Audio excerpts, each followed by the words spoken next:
Hello my lovely viewers, welcome back to my channel. আমি অনামিকা, আপনারা দেখছেন অনামিকাস ভ্যারাইটি কিচেন।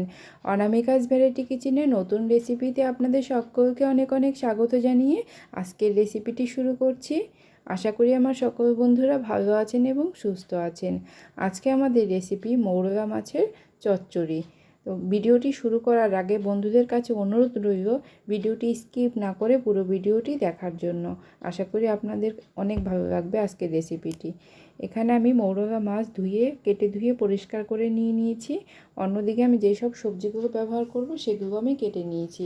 এখানে আলু, পটল, বেগুন, ধনেপাতা, টমেটো এবং পেঁয়াজ কুচি করে নিয়ে নিয়েছি। সমস্ত কিছু কেটে ধুয়ে পরিষ্কার করে রেখেছি আমি। এবার আমি রান্নাটা শুরু করছি। কড়াইতে আমি দিয়ে দিলাম সাদা তেল। তেলটা খুব ভালো করে গরম হতে থাক। এইদিকে আমি মাছের গায়ে লবণ এবং হলুদ গুঁড়ো খুব ভালো করে মেখে নেব। আর মাছটাকে ভাজার আগে অবশ্যই তেলটাকে খুব ভালো করে গরম করতে হবে, তা না হলে কিন্তু মাছগুলো ভেঙে যাবে। একেতেই ছোট মাছ, তারপর যদি তেলটা ভালো করে গরম না হয় মাছগুলো কিন্তু খুব তাড়াতাড়ি ভেঙে যাবে। তাই অবশ্যই তেলটাকে আমি যেভাবে ধোয়া ওঠা তেলের মধ্যে থেকে ধোয়া উঠছিল এরকম করে গরম করেছি। আপনারাও এরকম করে গরম করে তারপরেই তেলের মধ্যে মাছগুলো দেবেন, তাহলে দেবেন একটা মাছও ভাঙবে না, সব মাছগুলো গোটা গোটা থাকবে। দেখুন এভাবে আমি মিডিয়াম আঁচে মাছগুলোকে তেলের মধ্যে নাড়াচাড়া করে হালকা করে ভেজে নেব। খুব বেশি কড়া ভাজবো না, বেশি কড়া ভাজলে কিন্তু মাছের টেস্ট একদমই ভালো লাগে না। তাই আমি খুব বেশি কড়া ভাজবো না, এরকম হালকা করে আমি একটু ভেজে নেব। দেখুন একটা মাছও কিন্তু কড়াইয়ের গায়ে লেগে যায়নি, দেখতেই পাচ্ছেন, আর একটা মাছও ভেঙেও যাবে না, এরকমই গোটা গোটা থাকবে। এর বেশি আমি আর ভাজবো না। এবার আমি মাছগুলোকে তেল থেকে তুলে নেব। এর বেশি ভাজলে মাছের টেস্ট কিন্তু ভালো লাগবে না খেতে। এবার আমি মাছগুলোকে তুলে নেব। ঠিক দেখুন আমি এইরকমটা করে ভেজে নিয়েছি। এবার মাছ ভাজা ওই তেলের মধ্যে আমি আরেকটু তেল অ্যাড করে দিলাম। রান্নাটা আমি সাদা তেলে করছি, আপনারা চাইলে এটা সর্ষে তেলেও করতে পারেন। ওই গরম তেলের মধ্যে আমি দিয়ে দিলাম কালো জিরে ফোড়ন, আর দিয়ে দিলাম এখানে আমি পেঁয়াজ কুচি। তো পেঁয়াজ কুচিটা দিয়ে তেলের সাথে খুব ভালো করে নাড়াচাড়া করে দিলাম। 2 থেকে 3 মিনিট আমি পেঁয়াজটাকে তেলের সাথে একটু ভেজে নেব। খুব বেশি পেঁয়াজ কড়া ভাজবো না। এভাবে আমি দু মিনিট মতো পেঁয়াজটাকে নাড়াচাড়া করে ভেজে নিয়েছি। দেখুন এবার আমি এখানে দিয়ে দেব কেটে রাখা টমেটো কুচি। এবার টমেটো কুচিটা দিয়েও আমি আরও 2-3 মিনিট মতো পেঁয়াজের সাথে টমেটোটাকেও ভেজে নেব। আমি যেভাবে রান্না করছি একদম সহজভাবে আপনাদেরকে আমি দেখিয়েছি। এটা কিন্তু খেতে বেশ ভালো লাগে। গরম ভাতের সঙ্গে একবার হলেও খেয়ে দেখবেন, খুবই ভালো লাগে খেতে এটা। অথবা আপনারা যদি বাড়িতে ডাল রান্না করেন, ডালের সাইড ডিশ হিসেবেও এই মাছের চচ্চড়িটা রাখতে পারেন, খেতে কিন্তু ভীষণই ভালো লাগে। দেখুন পেঁয়াজ আর টমেটোটাকে 2 মিনিট মতো আমি আর ভেজে নিয়েছি। এবার আমি এখানে গুঁড়ো মশলা দিয়ে দিচ্ছি। একদম সামান্য করে মশলা দেবো আমি, খুব বেশি মশলা এই রান্নাটায় ভালো লাগে না। এখানে আমি সামান্য একটু জিরের গুঁড়ো, সামান্য ধনের গুঁড়ো আর দিয়ে দিয়েছি হলুদ গুঁড়ো, আর একটু দেখতে ভালো লাগার জন্য, কালারটা সুন্দর হওয়ার জন্য এখানে আমি দিয়ে দিলাম কাশ্মীরি লঙ্কার গুঁড়ো, আর ঝালের জন্য আমি এখানে দিয়ে দিলাম কাঁচা লঙ্কা বাটা। আপনারা চাইলে এখানে কাঁচা লঙ্কা চিরেও দিতে পারেন। আমার কাছে বাটা ছিল তাই আমি বাটাটা দিয়ে দিলাম। আর আমি স্বাদ অনুযায়ী এখানে লবণটাও দিয়ে দিলাম। এবার আমি সমস্ত মশলাকে পেঁয়াজের সাথে টমেটোর সাথে খুব ভালো করে নাড়াচাড়া করে মিশিয়ে দিলাম। এই গুঁড়ো মশলা যেন কোনো রকম কড়াইতে না লেগে যায়, তার জন্য আমি এখানে সামান্য একটু জল দিয়ে দিব।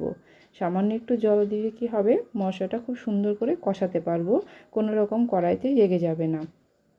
আর কড়াইতে যদি লেগে যায় সেই রান্না কিন্তু খেতেও ভালো লাগে না এবং রান্নার কালারটাও ভালো আসে না।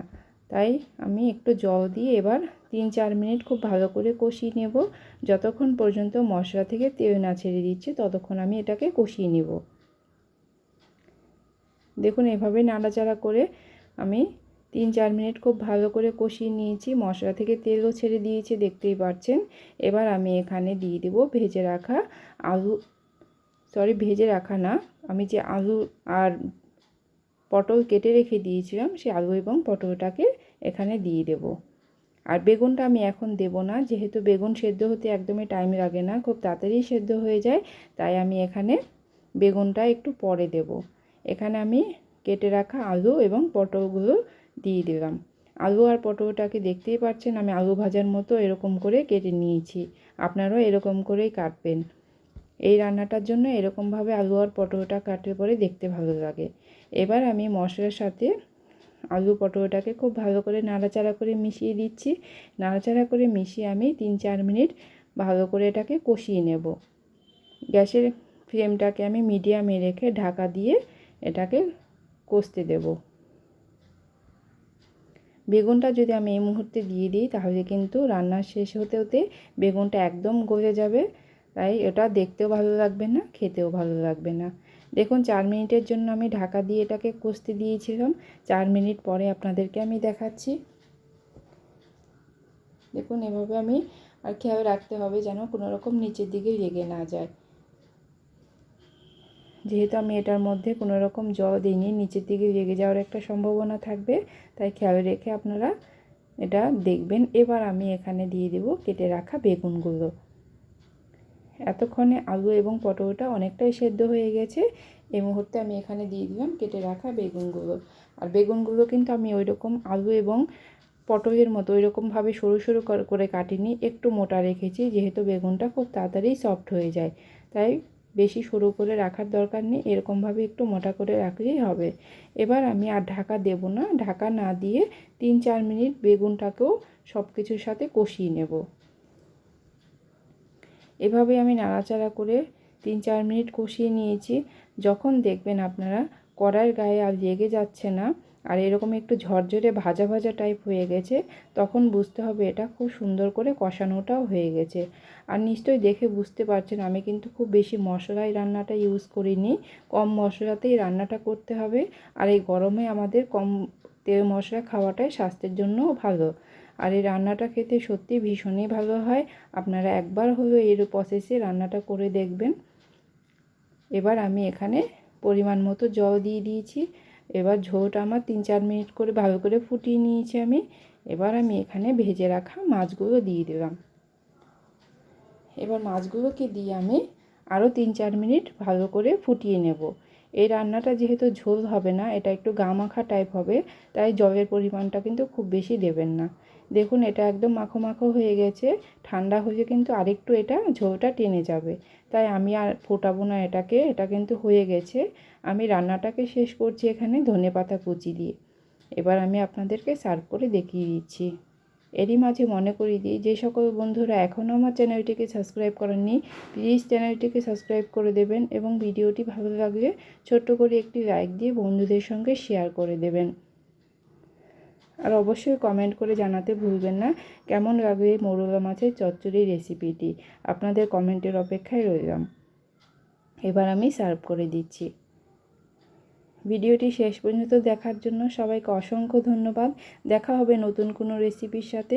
সবাই ভালো থাকবেন, সুস্থ থাকবেন এবং অনামিকাস ভ্যারাইটি কিচেনের পাশে থাকবেন। Bye bye.